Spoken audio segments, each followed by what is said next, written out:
Corona virus में हिंदू पंडित कुरान पाक पढ़कर सुना रहा है और सब हिंदुओं को बता रहा है कि कोरोना वायरस में अल्लाह ताला की किताब पढ़ो। अल्लाहु अकबर, अल्लाहु अकबर, ला इलाहा इल्लल्लाह। और ये बिल्कुल साफ होना चाहिए कि उस अल्लाह का कोई बेटा नहीं है, कोई भतीजा, कोई दामाद और कोई नहीं है, एक है अल्लाह।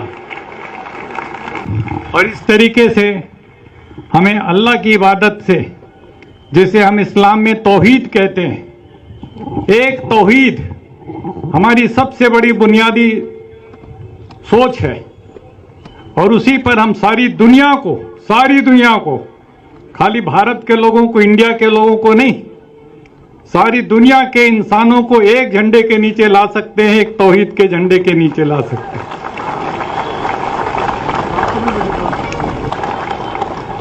और जब हम अपने पैगंबर को याद करते हैं, इस्लाम में पैगंबर इस्लाम को,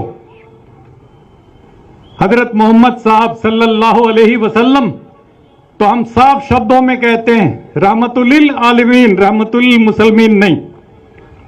इसलिए सारी दुनिया और उसके लिए करुणा, उसके लिए दया, उस पैगाम को लेकर के जो लोग सारी दुनिया में, इसलिए इस्लाम खाली मुसलमानों का नहीं है, पूरी इंसानियत का मजहब है।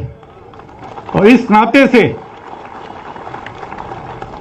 मुझे आपने अपने बीच में बुलाया, इतनी बड़ी इज्जत दी, मैं बहुत मशकूर हूं आपका और आपके इंतजामात से बड़ा मुतासिर हूं। मुझे बहुत खुशी हो रही है। 1984 में जब इंदिरा गांधी जी की हत्या के बाद सिखों को कत्ल-ओ-गारत हुई, तो सबसे पहले सिखों को बचाने के लिए मैं कूदा था। और उस समय सिर पर इस रंग की पट्टी बांधे एक गोडसे भगत कह लो या हिंदुत्व वाला, वो मेरे ऊपर छुरा लेकर के दौड़ा लाजपत नगर दिल्ली में और कहता तू गद्दार है, कौम का गद्दार है। मुझे समझ करके कि मैं हिंदू हूं, मैं सिखों को क्यों बचा रहा हूं, मैंने कहा तुम इंसानियत का कत्ल कर रहे हो, इसलिए मैं तुम्हारे खिलाफ।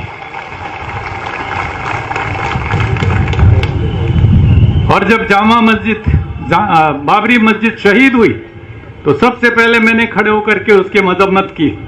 तो मैंने कहा ये बिल्कुल गलत काम हुआ है, हमारे देश के संविधान के स्पिरिट के साथ धोखा हुआ है। और उसके पूरी की पूरी यूट्यूब आप लोग सुनिएगा, देखिएगा जो मुझे कहना है बाबरी मस्जिद के बारे में।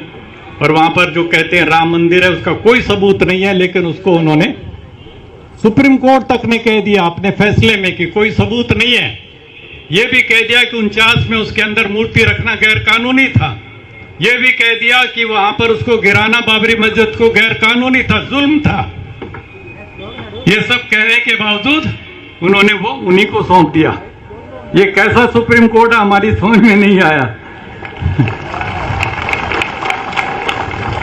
लेकिन अब हमें उम्मीद है आने वाले दिनों में जब इसके ऊपर बहस होगी, इन कानूनों के ऊपर, तो कम से कम कुछ इंसाफ की हम उम्मीद जगाए बैठे हैं, देखते हैं कितना मिलेगा।